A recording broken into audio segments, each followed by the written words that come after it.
Good evening, everyone. James Hicks here from Hicks New Media and Infotainment News. Tonight is a special night. We have a fantastic discussion in line for you. I've got a panel of some winners behind the scenes right now, and I'm not taking or saying that lightly.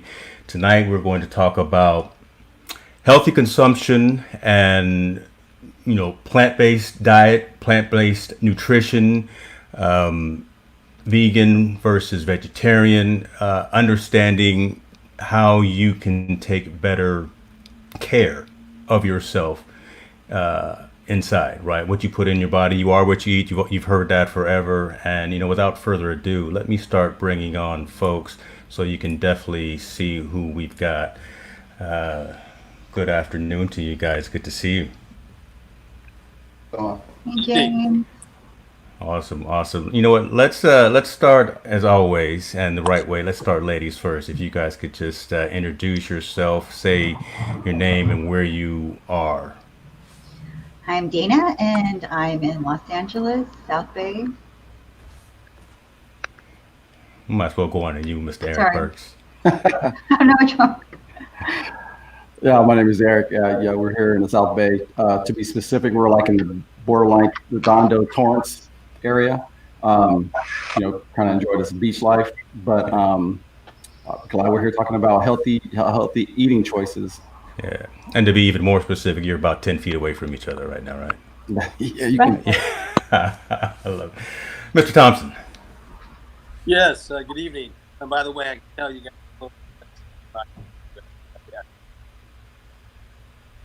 Mark, uh,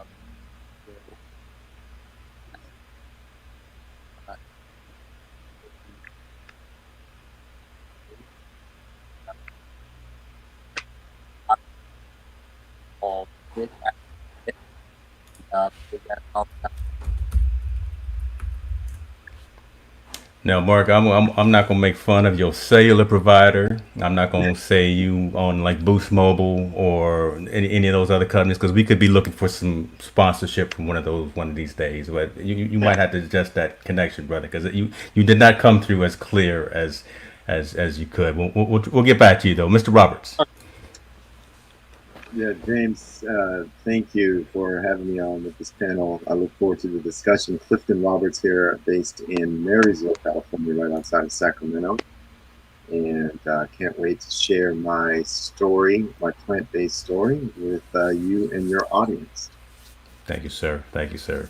Last but definitely not least, sitting in his car. Hopefully, it's not too hot where you are, Mr. Bill Horrenda.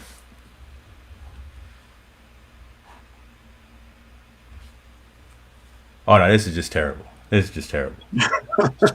Look, I know I got like fiber coming to the house, so I paid the couple extra bucks to make sure I got the connection. But let's continue on, and hopefully Mark and Bill can get their connections dialed in. And let me ask you guys again. The topic for tonight is healthy consumption, plant-based diets, and I guess let me start and ask each of you where you fit in that whole continuum, right?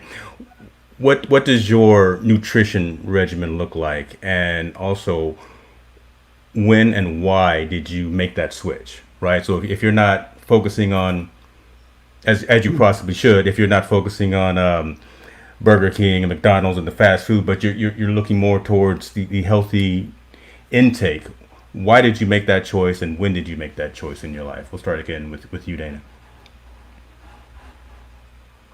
My decision actually started. I went vegan maybe when my third daughter was. I want to say she was 5, and I was vegan for about 5 years. And I chose to go vegan because I actually had seen a lot of. I don't know if you guys seen those amazing, shocking Asias or oh god, Faces of Death videos from a long time ago. I don't know if you Mm. guys remember those videos.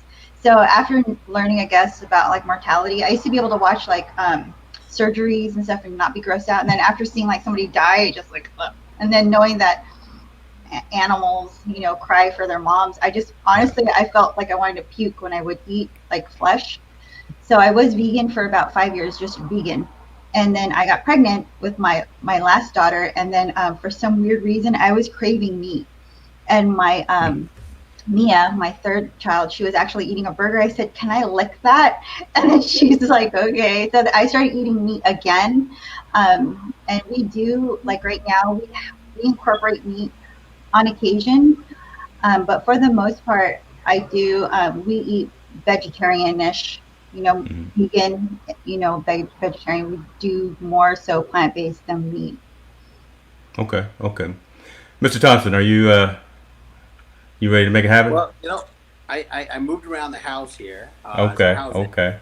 That's perfect, brother. That's perfect. Perfect. All right. So should I go back to intros, or you guys got all that before? We got it. I'll make it up. I'll put it in show notes. We want to hear your story. We want to hear your journey towards cleaning up the nutrition. No, absolutely. So I got engaged about 3 years ago with a doctor on gastro, and her name is Dr. Angie Sagagi, and she just finished a.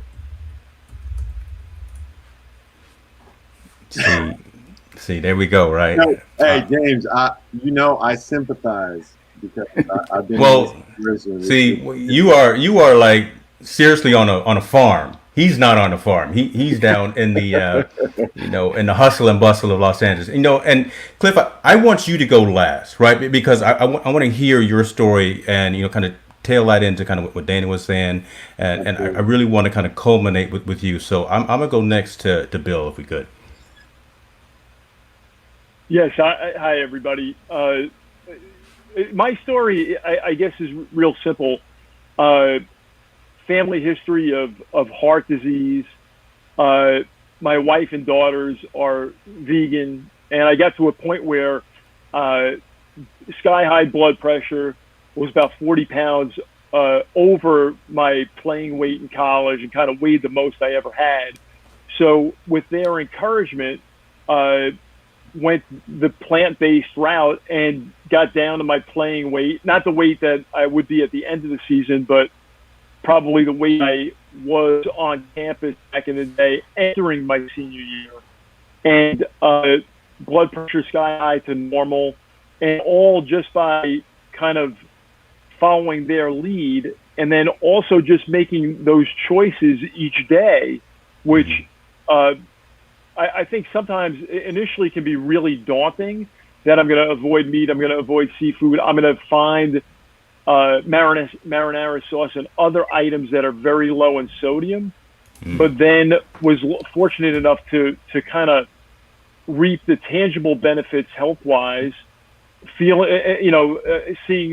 normal checkups at the doctor and what have you. But then also like some of the intangibles, like just feeling lighter, having more energy, and just feeling different, but feeling very positive.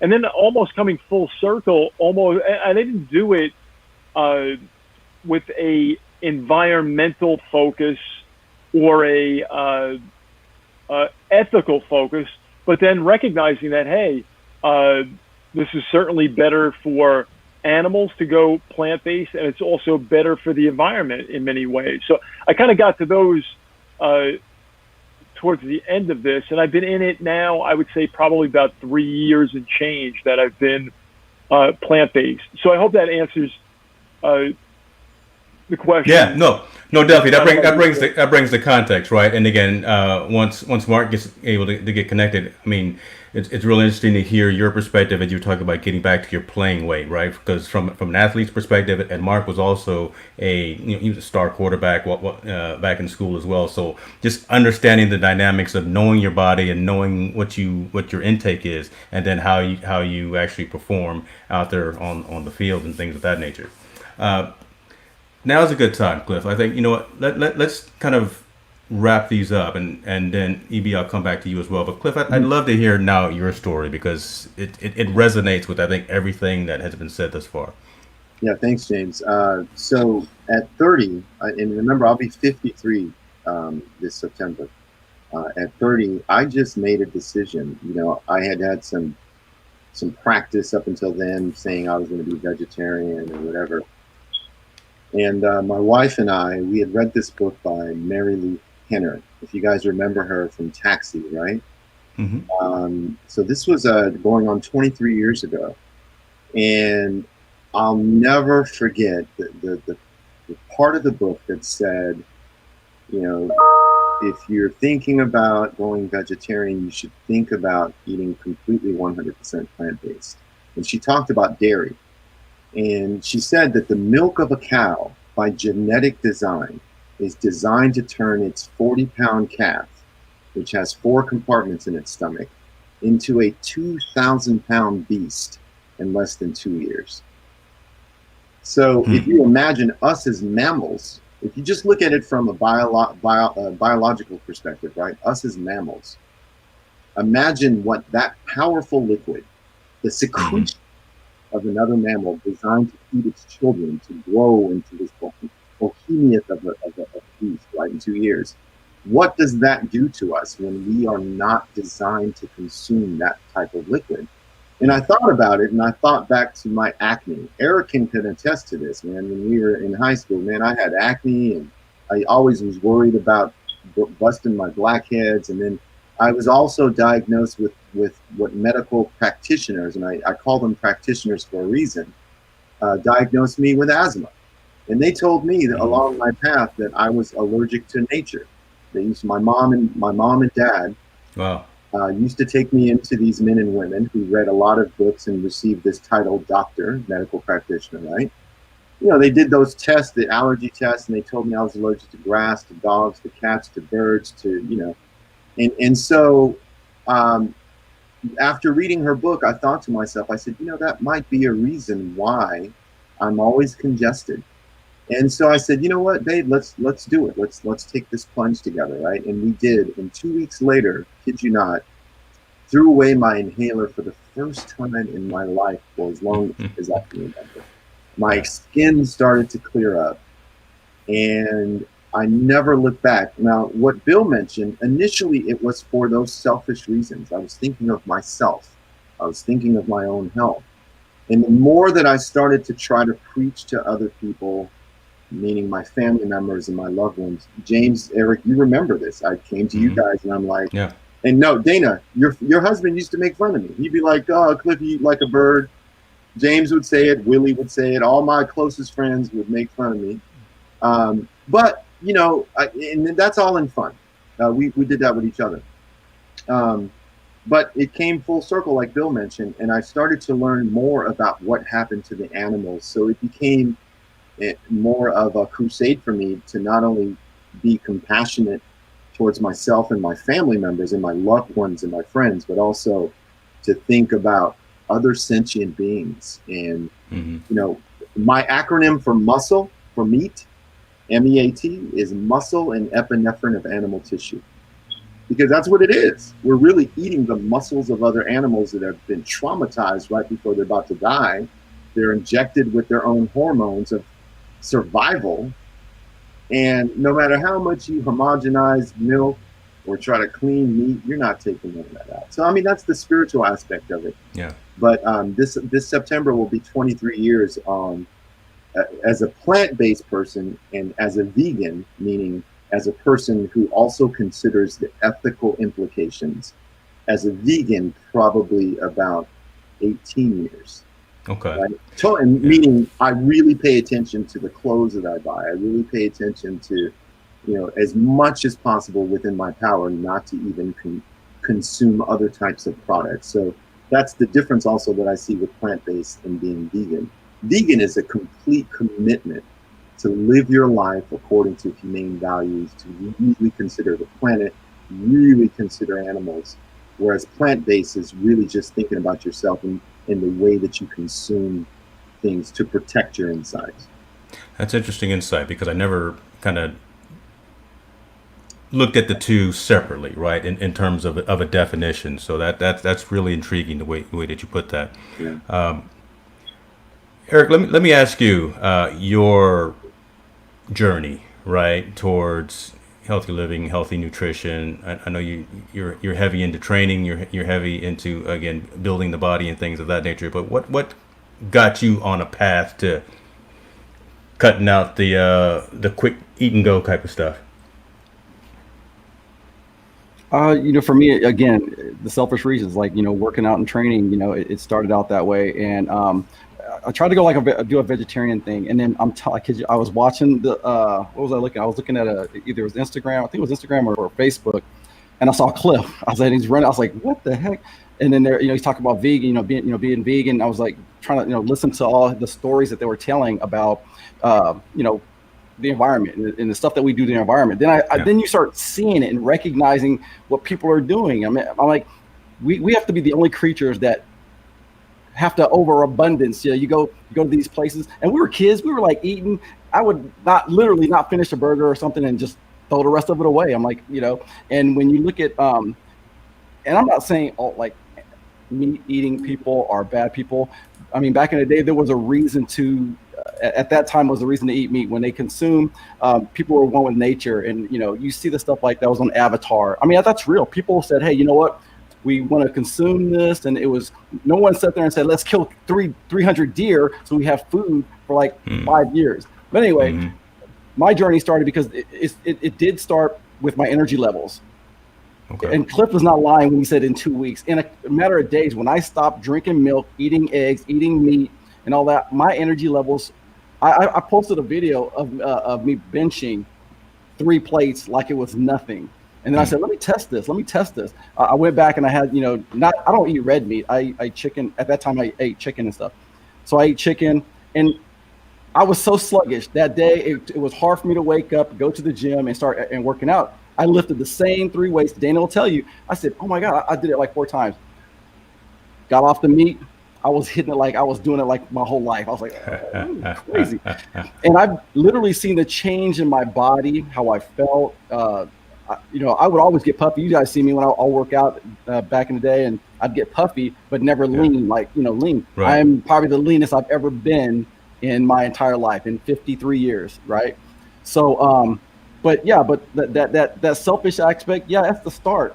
But you start to recognize the environmental implications. And I start looking at people, I know it's not good, I should never judge. I start looking at them in disgust. I'm like, you're just killing, like, I literally seen this kid take a cup, finish drinking it, holding his mom's hand, he threw it in the bush. Oh, I was like, what the hell? I mean, why didn't the parents anything? So we're slowly destroying our planet. So if I can teach my kids to, like you said, it's a commitment. Vegan is just the start. If we take care of this planet, it will take care of us. Look at what's happening now. Look at what's happening now. And I really want to do my part. So it's now past that whole selfish part. And, Dana will tell you that, she says, what do you want to eat today? Well, we still like fast food, but guess what fast food has now? Vegan options. Yes, it does. They have vegan options. And, I went to Baskin Robbins because my Achilles heel, my kryptonite. That's your weakness, right? That's your weakness. Yeah. Not anymore, because they got vegan options. They have non-dairy. No, but honestly, I really need to start reading into ingredients, and that's why Dana is great at that. She that's why we're like such a good pair, because she goes into the ingredients part. Because I did not know. I'm sitting there thinking, oh, Twizzlers is good for me. They use animal fat sometimes in these candies, and I don't want to keep harping on it. I'm probably talking and rambling, but yeah, my journey has taken me to a different level. Am I purely vegan yet? No, not yet. But I'm striving to be there, and that's my goal, is to completely not rely on. I'm not saying so much meat, but like I think we had eggs the other day, and I really want to, because I really believe that transfer of energy. And Dana says this all the time, that animals have that transfer. Why do you think a mother feeds her breastfeeds her kid? To give them the nutrients from her body. We're getting that from animals' bodies. And like Cliff said, they're traumatized. You're getting that energy into your system. And I'll stop there, but I'll let everybody else talk. But I love it. It's all right, brother. Appreciate you being on the soapbox there. And this is the type of discussion I think that we need to have, right? I really kind of started my journey of trying to get cleaner with my intake. It may have actually been that night probably 10 years ago, Cliff, we went out to dinner. We went out to dinner downtown Sacramento. I forgot the restaurant that we went to. I think maybe a Thai restaurant or something of that nature. But I ordered something off of the menu. Right, had my chicken and my whatever. And you ordered something. You were working with the wait staff and being real specific in terms of what you were eating. And I was watching. Yeah, I was taking pictures of you because it's been so long since I've seen you. So yeah, I took a little quick selfie of I got my guy here. But that whole conscious activity of I need to know what I'm putting in my body, what I'm putting in my system, and if it's not doing a positive good for me, yeah, maybe comfort food or whatever it is that someone else is eating. Yet it may be the taste or maybe something I've grown up on. But you know what? If it's not fueling my body in the right way, I don't want to have anything to do with it. And ever since that night, again, it's over 10 so years ago. I haven't told you about this, but that has really kind of changed my entire mindset in terms of I hardly grill anymore. I've shown my son how to grill, and he's a bad man on the grill. But in terms of going and buying a lot of red meat and a lot of things of that nature, beef and things of that, not in his house. Not in his house, right? So I appreciate you for being that example and for sharing your story with everyone here. Let me bring it back and ask folks, what do you in terms of, a lot of folks have said they train, and we got athletes on the call here as well. I mean, are there additional types of things that you use to supplement? Because are you getting enough of the nutrients that you need when you go plant and vegan? I'm asking that again. I told you I instigate, right? So I'm asking that really as an instigating type of question, just to make sure that, I can eat tofu all day, I can eat this all day, and can I still get the nutrients that the health professionals or practitioners, as you call them, say that we need to live a healthy life? I mean, we can just look at Cliff, and the skin is look. You don't look a day over 24, brother. We could still be going to the grad right now in Davis, because you still look good. I'll take 40. James, that's a stupid question. I'm going to keep this one short. When you ask when you talk about nutrients, this is the biggest logical argument that we can make to people that ask me about the protein and this and that, right? What I would ask of your audience, and I'm sure my co-panelists can confirm, is that think of the largest animals that you admire: the hippos, the gorillas, the giraffes, the elephants, and think about what they eat. They get all of their protein from plants. All of it. The cows that we eat, the veal, the beef, the chicken, the pork. Let's just cut out the middle beam, because what they're doing is they're processing the proteins and the essential nutrients in the plants, and they're processing it, and it's what's building their muscles, right? Mm-hmm. And so we're eating that. So my simple question, and this can be confirmed with many Physicians Committee for Responsible Medicine, right? The China study, all of these different studies can confirm what it is that I'm telling you at a logical level. Cut out the middle beam, because they're getting their nutrients from the same place.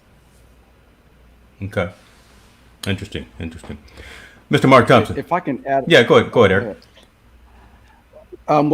Just to talk about what Cliff was saying, your body's designed to create its own protein. If you have the correct aminos, I do believe in not getting empty calories, but if you're getting those, they'll tell you the 8 essential aminos in your body will produce its own protein.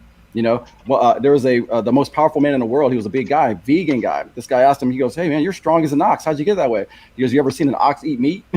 I mean, leave it at that. Make it plain, huh? Make it plain. Yeah. I love that. And, I'm going to come back because I want to ask Dana that as well, kind of tying in on the supplementation piece. But, Mark, you and I were talking a little bit earlier, right, in terms of some products and some things that you may take advantage of. But I don't think we got your your definition or what you focus on now? Are you plant based? Are you vegan? Are you vegetarian? What's kind of what goes on at the Thompson house?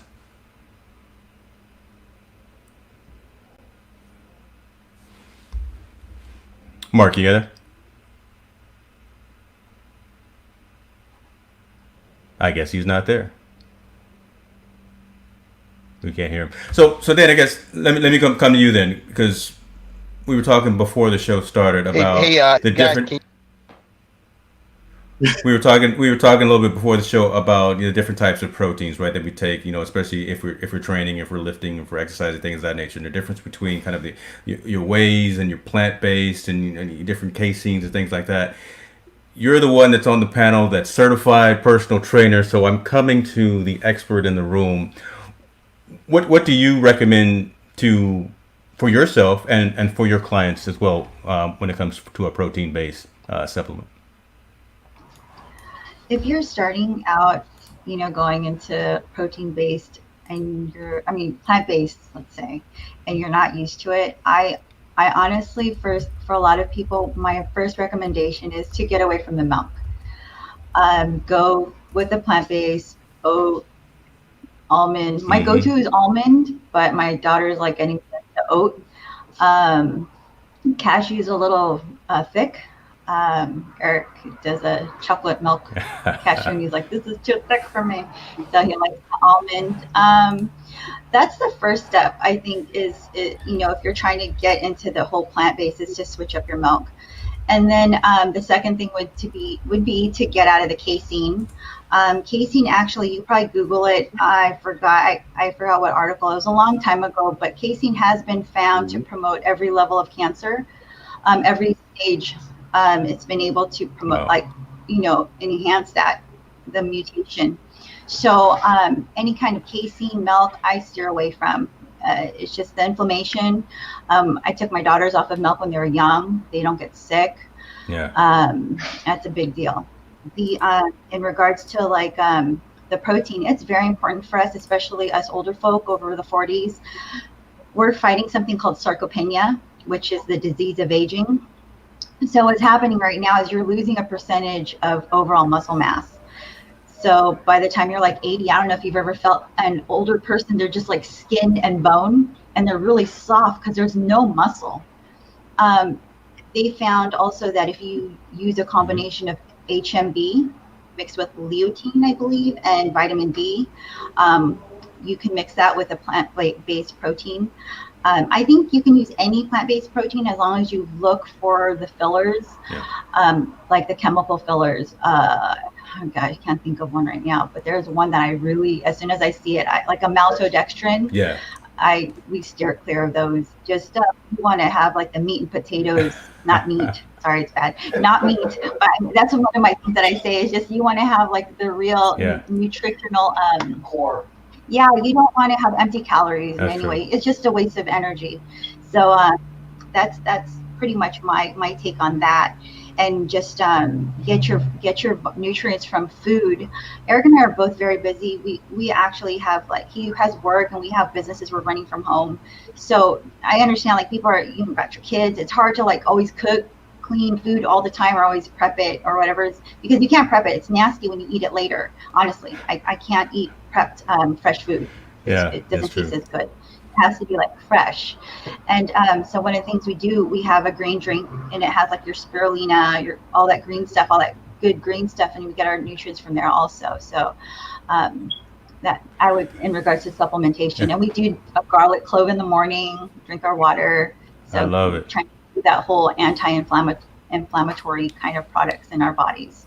I mean, I like the statement that you made about get your protein and nutrition from food, proper food, as opposed to a lot of pills, a lot of powder, whatever the case may be. And I think, Bill, you're going down that route as well, right? In terms of just making sure that the quality of the food that you eat is top notch, as opposed to, anyone could go, I'm gonna name a name, anyone can go to a GNC or a vitamin shop or wherever the case may be and grab a whole pack of capsules to take. That's not really the route to go as well, right? We want to fuel our bodies the right way. You agree?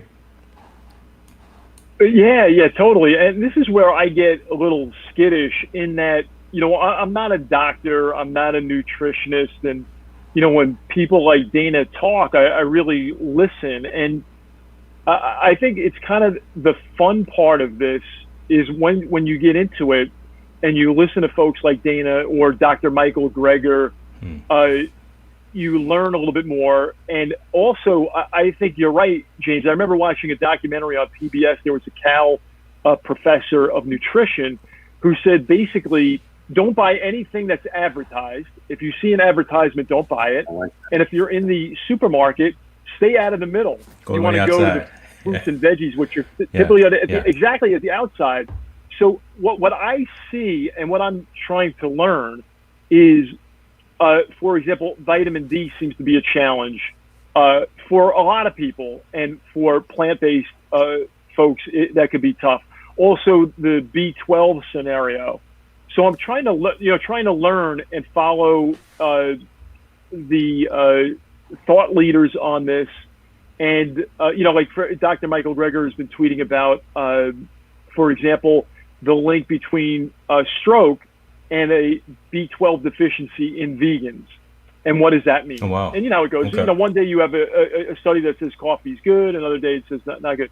But I think here, I think once you're into it and you're kind of trying to follow those trends, that's a very good thing, because I think you're kind of onto like next level thinking. And to your point, James, as well, like I've got, like ginger or cayenne pepper that I will, or chia seeds, and I'm trying to use them in the great smoothies my wife makes. The cayenne pepper on the potatoes. You know what I'm saying? So you're right, not to get the nutrition in supplements, but get them from the proper foods, and then maybe enhance them a little bit. But I also, am quick to, again, it's like, you talk about COVID or any, like, I'm not an infectious disease doctor. I'm not an epidemiologist. And also, I said to James when we talked about, when he graciously invited me to this panel, I said, I feel like, the Goodfellas movie, when they invite Paulie to go in partners on the restaurant to financially back it. He's like, what do I know about a restaurant? I sit down, I eat spaghetti and meatballs. That's all I know about a restaurant. What do I know about running a restaurant? So I kind of feel the same way here. Although the meatballs are vegan, the marinara is low sodium, and the pasta may even be shredded zucchini. You know what I'm saying? That's all right. That's a good point. And don't talk about my coffee, because it's 5:30 and I'm still drinking. That's my vice. Eric had his ice cream, but he did turn me on to the non-dairy. So I've been hitting my grocery store up for that as well. Let me ask about this, because you touched on something, Bill, and maybe Cliff, you can start. Going to the grocery store, right, and actually finding these foods, right? I mean, disseminate or squelch the myth that it's hard, or it's challenging to actually find the right foods to go out and eat. I go to Rayleigh's, or I go to Nugget, or Whole Foods has a whole different type of mindset, right? It's geared for folks who are forward thinking and kind of conscious on that. But your Safeways of the world, your Wincos, whatever the case may be. Talk to us about a day in the life of you going to the grocery store and finding some food. Even though I know you live on a farm, so you grow probably 70% of what you ingest. Yeah, definitely the vegetables. No, that's a great question. It's serendipity, because I'm amazed you asked that, because I literally, in hearing Bill talk, I was just thinking about the myth, and this is a question I'm often asked. As a matter of fact, I was installing a new water pump for the property yesterday. And the handyman that came over, he's a big guy, Emmanuel, and he's Hispanic. And we went to the store and we were talking about veganism. And he said, it's expensive, no? Yeah. And that's a big question I always get. And I think that myth comes from most people that are making the switch from, their standard diet and the way that they've been eating to a vegan diet, or a plant-based diet anyway. Is they still buy the steaks and the chicken and I call them dead animals, while they're trying the new stuff. right? And that replaces it. So, you know, the bocas and the corn chicken and, you know, now the Impossible burgers and all that. But when you look at a steak that costs, you know, let's say $12.99, and then you look at a box of 4 boca patties, it really is less expensive, provided that you can make the switch in full. So most people have that transition period, and that's where the myth of it being expensive comes from. Also, in terms of finding the food in a grocery store, I mean, I still go to Safeway, I still go to Rayleigh's, Bel Air, Food Max, Save Mart, all of that. Bill made another good point that you shop on the outside. And most of what we eat, usually there's a centerpiece to our meal, right? For dinner, there's usually potatoes or steak, some peas, broccoli, right? I would say 80% of our normal meals are already plant-based. We just have that one meat centerpiece. So if you can find that replacement, which is, Interesting. That's a I'm good going to point. tell you, 23 years ago when I went vegan compared to now, I have to tell you, man, James, you remember even 10 years ago when we went to that restaurant, there was a lot more involved with me talking to that waitress. Yeah, yeah. I had a handful of drinks just waiting on you to get your order right. But, you know, You again, know I was what? intrigued, but, you know. Yeah. I remember that day too because we got that sampler, which is also the alcohol that we got was vegan, but we got that sampler of all sorts of stuff. I loved it. But yeah, so if you can go with that mindset, wow, I'm already 70% plant-based, to be honest with you, right? Most people are, because most people, especially as we get older, what do we preach to our kids? Eat a balanced meal, eat your Yeah. veggies, you know, do this. I mean, especially certain cultures, right? Asian cultures, we already eat a lot of rice and soy and kimchi and, you know, plants and all that. And then if you look at Hispanic culture, rice and beans and, you know what I mean? So there's a lot that we already eat. If you go to certain sections, like in Bel Air, for example, there's an entire section in the refrigerated part by the vegetables. And I know this by heart. You go there and you find your soy hot dogs and your tofu hot dogs and your tofu and your, now they have the sandwich meats that look like sandwich meats. Yeah. And change the mindset. People say to me, "Oh, you eat that fake meat." I said, "Nah, you eat that fake meat. Those are really animals that have been murdered." That's what I tell them. I said, "I don't eat the fake meat. I like that. No, I like that. The real meat. My meat is really designed to nourish my body. You are eating that fake stuff. You are eating the murdered, dismembered body parts of an animal that used to love and cherish and miss and all that stuff, right?" So, and if you're having trouble in the grocery store finding these items, ask your friendly grocer. I love it because, you know, when you put it into perspective like that, and I think everyone here has done that or is doing that, but when a large majority, I think, of society would not want to go and prepare their food. If they had to go grab that cow, if they had to go pluck that chicken, if they had to go do that work, that would be a completely game changer. What was the name of the show on Netflix? Wasn't that was the one that changed my whole mentality as well. Exactly. It started with Me you, too. Cliff, but when I saw Game Changers on Netflix, that actually changed my entire mindset in terms of seeing animals being housed in whatever pens that they were, inhumane housing. I mean, and then just shot and murdered like that. I mean, again, that changed my complete mindset. I want to ask a question because you touched on. Go ahead, Cliff, because I want to go back to something and we can still talk about it. You mentioned, you raised a good point, and I want to speak to this and give it to the audience. I mean, to my co-panelists. You said that if we had to prepare our own meat, muscle and epinephrine of animal tissue, and if all of us were neighbors, and let's say we all lived in a neighborhood, and I had brought this up before, and I just showed up at my house, and all of a sudden you started hearing, because if you've ever heard a pig get slaughtered, it's no joke. It sounds like, they sound like a human being. I would have the cops called on me. If I just decided to hang chickens or pigs upside down, slit their throats, let them bleed out, right? I would terrify my children, first of all. I would terrify anybody coming. And with that said, I want to point out that in the United States, there are probably 10,000 federally sanctioned slaughterhouses in the United States, meaning that the federal government comes in to inspect them.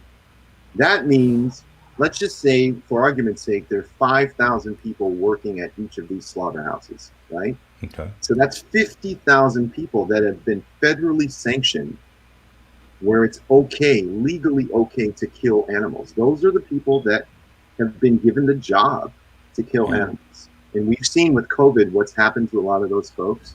We've seen psychologically and emotionally what happens when their job is to kill every day. And I suppose, and I propose, that it is at the root of a lot of how we treat each other with the mass shootings. And I know that's a huge argument, right? It could be even considered conspiracy. But if we can't, at a basic level, realize how indiscriminately we kill the most innocent representatives of nature, how do we dare expect us to treat each other equally? Wow, that's a powerful point.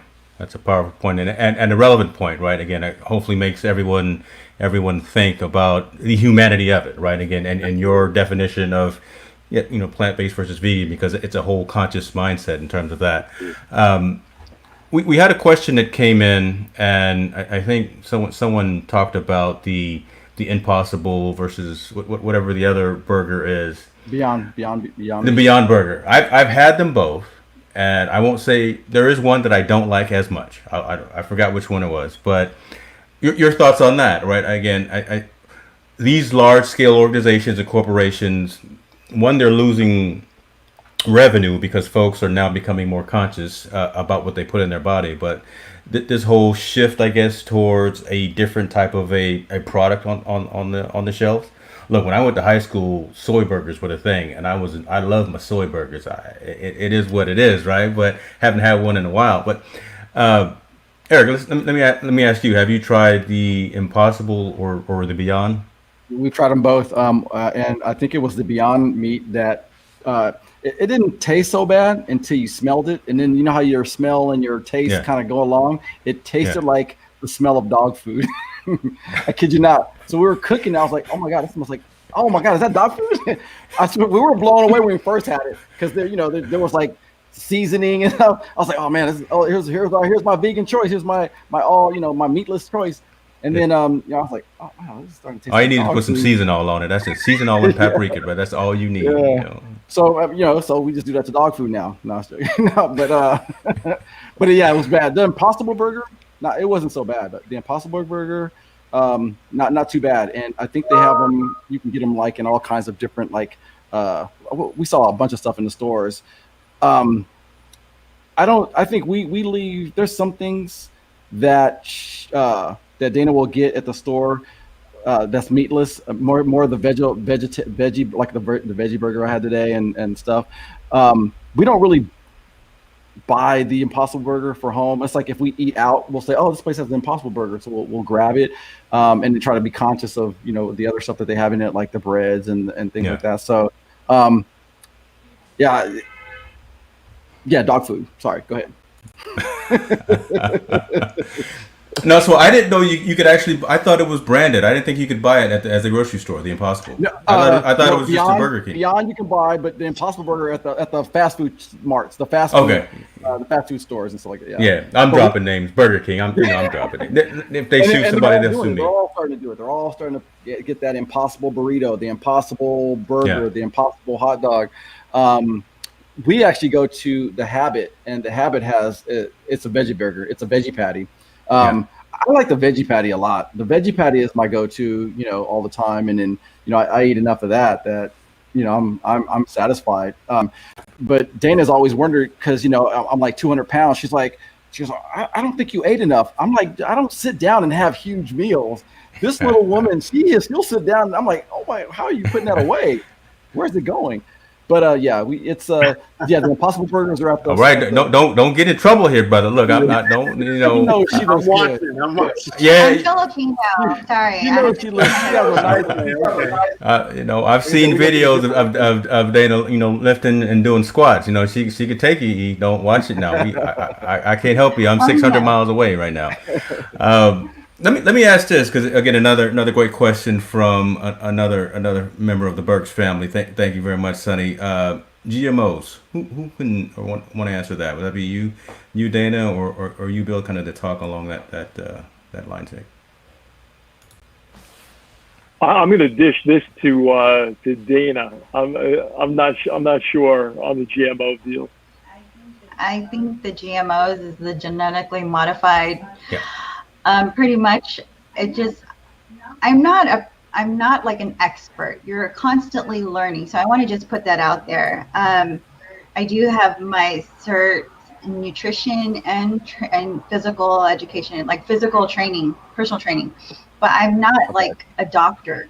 But I will say this, and I'm big on like energy. Eric just talked about that, energy in your food and anything modified. Yeah. Like that's chemicals, and it's not natural. Anything that doesn't, even like our products that we use in the house, like if it's not natural, we get like rashes or something. I think it's because we're older now. I don't know what it is, but we use a lot of natural everything as much as we can. Stay away from anything genetically modified. We don't do fluoridated water. Now San Diego was the last to hold out, and now they're putting fluoridated water in their water. We don't do the tap water. We look for water like alkaline. Yeah. So anything GMO, we try to stay all natural, not the chemical stuff.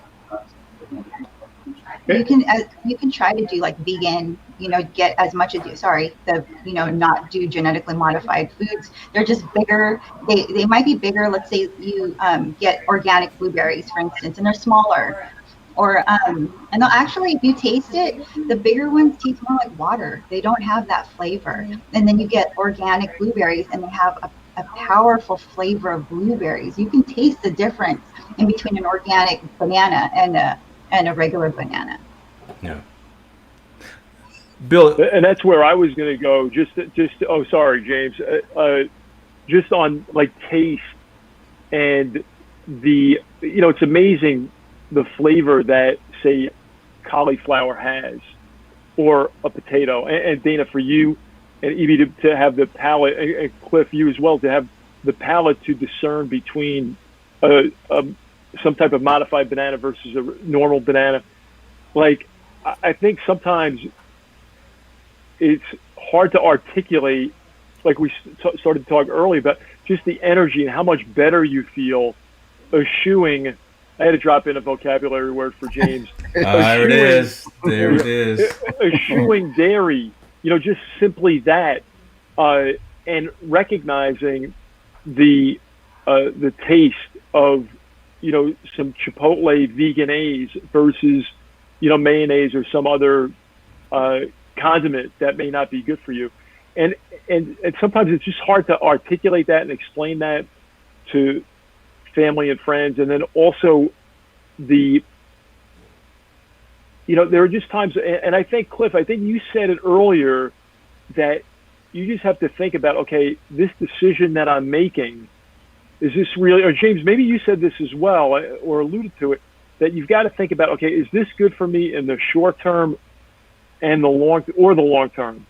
So sometimes at that point of contact, we really have to think about what the best. Now, I'm lucky to have my wife and daughters, as you guys have supportive families, because I think that's really important to have supportive families and friends, because it can be, I'm sure, kind of lonely if you're, like Cliff, like you were doing this 20 years ago. Like that's, I really commend you for that, being that far out in front and being that smart, courageous, decisive, and also having the intestinal fortitude to do it, because I'm sure it wasn't easy then, and the choices now are abundant compared to then. So I'm just really happy to be here and to share it, and if it helps one person, man, it's certainly worth it. And I'm sure that it will. But I think sometimes the noise out there that's too costly. Well, what are you spending on meat and seafood, or that it's a banal plate? No, the flavors are plentiful in their organic existence. So anyway. Can I interject there? You said the flavors, and you were talking about the flavors. I have to remind everyone, and this kind of comes to people as an epiphany. What do people do when they normally create meat? And James, you even said it earlier. When they're preparing meat, some sort of meat, whether it's the ribs or the pig feet or the steak, they prepare them in such a way where they taste like spices and plants and herbs. Yeah, right. I don't know. Forgive me. I have yet to meet one person in my 53 years of life, Till's point, where they've just taken the meat, slapped it in the oven, and just take it out and eat it. Mm-hmm. We all, as human beings, prepare dead animal flesh to taste like plants. Honestly, What they do? Throwing ketchup, A1 sauce, Yeah. whatever rub, salt, pepper, basil, things of that nature, right? Throwing that on. Yeah. All of it is done to help prepare the dead flesh in a way that tastes more like plants. And I just said you could put that on dog food and it'll taste better, right? Yeah, and even the other question. Well, I noticed that when he asked that question, he said something like, "Well, it still looks and tastes like dog food, right?" Well, I would ask the audience too to really bridge the gap between ourselves and cognitive dissonance, right? We've developed this cognitive dissonance over the years where we ignore really what's going on with these animals. And I've seen the most macho of men, really, when I go to them and I say, "Hey, try this vegan item," and they look at it and they smell it first, and they're like, "What is this?" I'm like, "Dude, it's a plant, bro." You know what I mean? Like, come on, man. You know what I mean? So I would ask, that mind shift change. Okay, it might look like dog meat to you, but the alternative is you're eating chopped up muscles of a cow with that the FDA allows poop to be in it. There's a certain percentage of poop that's allowed to be in the cow meat. What is the exchange? What you know to be plants and tofu and spices, mix Natural. Look like a patty. Yeah. And you say it looks like dog food, or do you want to continue to eat the chopped up muscle of murdered animals mixed with poop? Right. And even with eggs, one more, guys. Eggs. This is how I convinced my son to go vegan at 14. I mean, I had been talking to him, and at 14 years of age, he finally made the change. I told him, I said, "Son, would you be okay if I took this egg, went to the bathroom, put it in the toilet, went number 2, took it out of the toilet, washed it off the best that I can, and just gave it to you? Would you allow me to fix it for you?" He's like, "Oh, hell no." I'm like, "Why not?" He said, "Because, man, I don't care how you would clean it. You just pooped on it." Yeah. I said, "Well, why is that any different? I'm your father, and I created you, and you have 23 of my chromosomes inside you.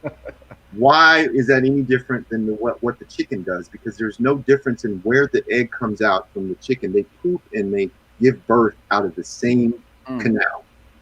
They literally poop out of the same canal that the egg comes out of. And on top of that, it really is their period. It's eggs or chicken period. Really. To be honest with you, keeping it real. Well, my pastor always said, "Make it plain." And I don't know if we can get much plainer than that, ladies and gentlemen. That's a dicey topic to go down.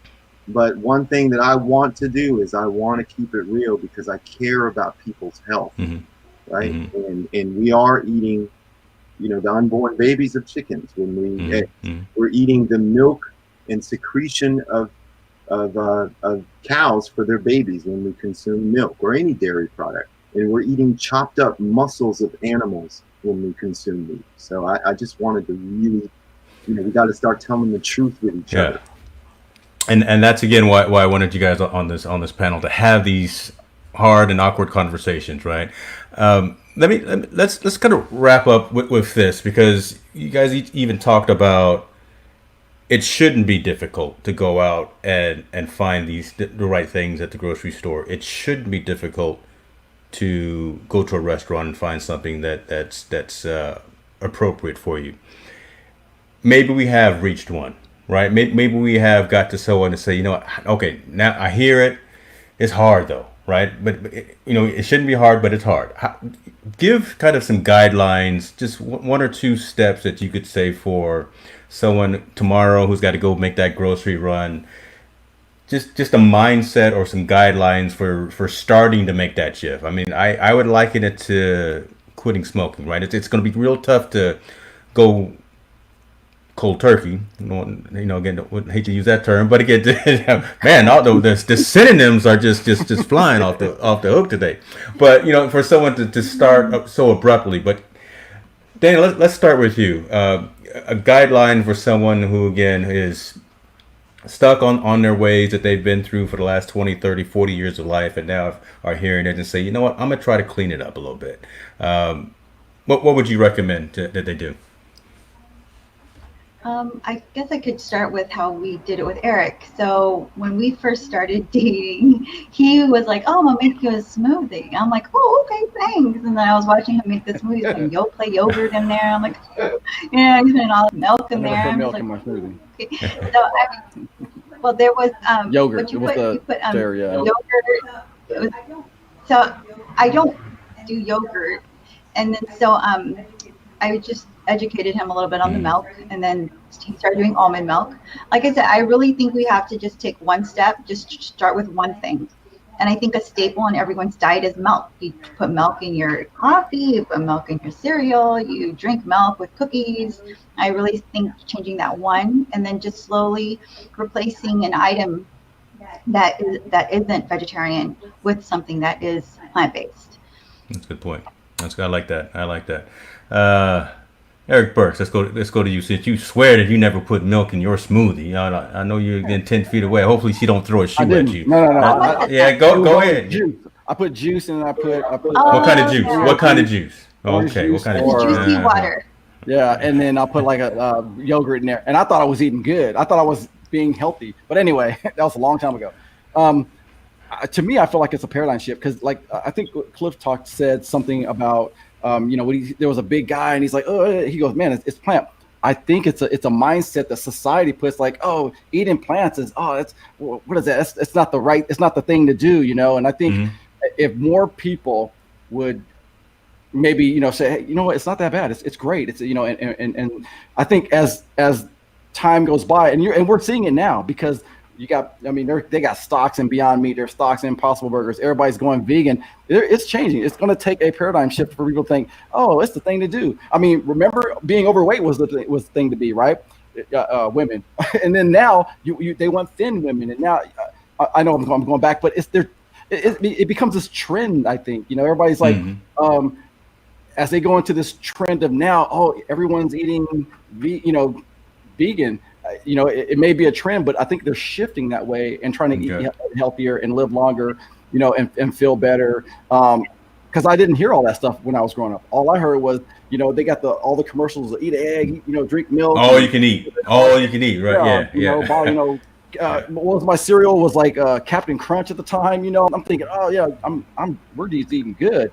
I think it's shifting, and I think it's going that way. And I think groups like what Cliff is doing and they're going out and spreading messages that saying that, you know what, there's alternative. There's an alternative. You don't have to live on. Really quick, my brother's going through some stuff. We had a show on that, and I saw that. It opens your eyes. That's my baby brother. I'm like thinking, Jesus, man, I'm the oldest of them, right? I'm the oldest. I need to make a change because I'm their example of how to eat, live, be better. And I know we're grown men now, but I'm teaching my kids early so that they can keep teaching their kids and we just live differently, eating differently, financially differently, things like that. I think I love these conversations because that's what we need to have. We need to educate our young. We need to educate our families. And guess what? That's going to just exponentially grow. in my mind. Okay, next. I'm No. sorry. No, it's all good, man. I appreciate that, and that makes sense. And you touched on something, and I thought about it. The societal shift, because again, maybe not even that long ago, there was always those commercials, milk, it does a body good. Yeah. You're not going to see that anymore, right? Folks are really becoming more aware that maybe you need to go with that soy or that almond or that. I'm an almond milk guy. I order pallets of it from Amazon that show up every 5 weeks. It's insane. I just got mine today, so I'm a happy guy. But that's a good point. And again, that's what we're doing. Having these awkward conversations that we need to have with. James, I have a question. Sorry, I was just wondering, because this is a trend thingy, are we all from California in this panel? We are all in California, but yes. We got a lot of East Coast blood here too now. We got some Jersey boys in the house. I'm just saying, because I think honestly, in regards to trend, California and like the beach cities, California in general, we're more into like healthy. Like if you this is like Southern food. That it's a culture thing too. I think, and your communities, you are like your environment. So I just wanted to put that out. Yeah, up till about a month ago, there weren't any Cracker Barrels out here, but now we got a Cracker Barrel, and that good old comfort food is. We'll get them. That's all right. We'll stay on the right track. We'll try to we'll get out there and convert as many people as we possibly can.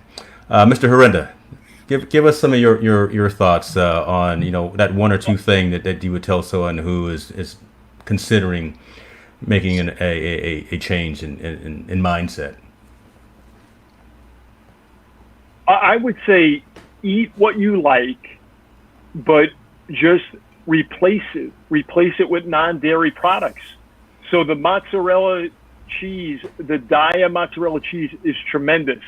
The marinara sauce at Sprouts, or at look at the label, or at Whole Foods, get the low sodium variety. I would say definitely whether it's almond milk, as you guys have mentioned, coconut milk, whatever you like, oat milk.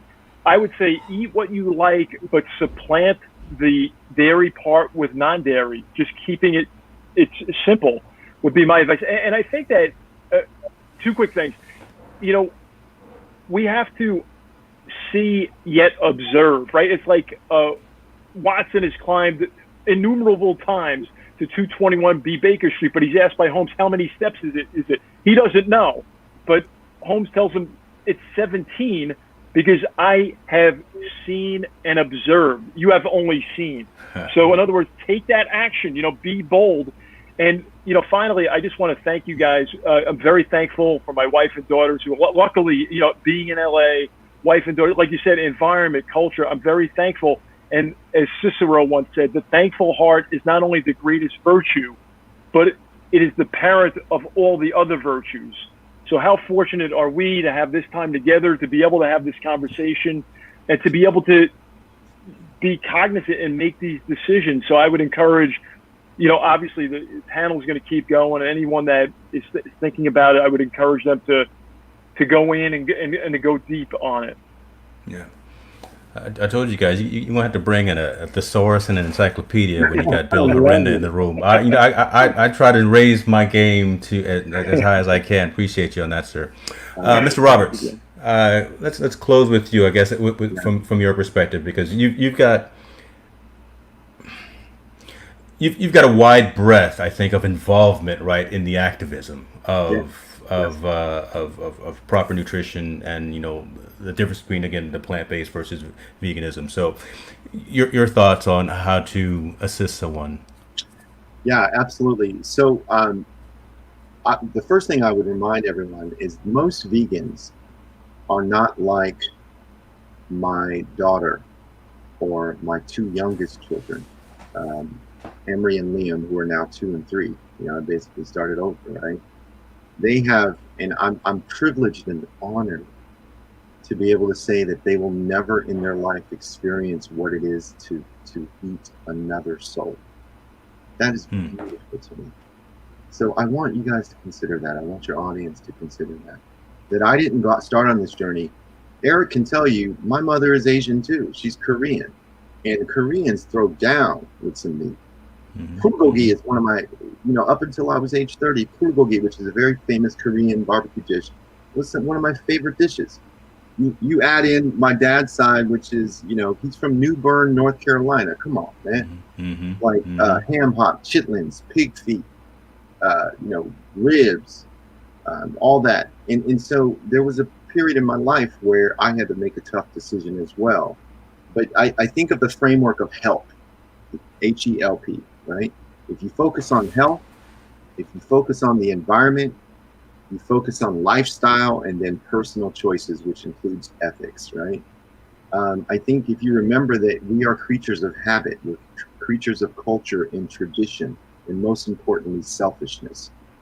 So, when you said, James, it is difficult when we go into the grocery store. Do you know what I think it is, honestly? It's not that it's difficult. Because James, you are a world-renowned technologist, and you are a solutions architect, and there's many like you that work at the company that you work at, and you come up with the most innovative solutions the world has ever seen. Likewise, Eric works in a similar industry.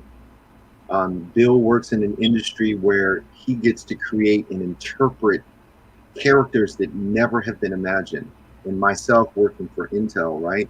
So I think it's not that we think that it's difficult, it's really getting over our culture, tradition, habit, and selfishness.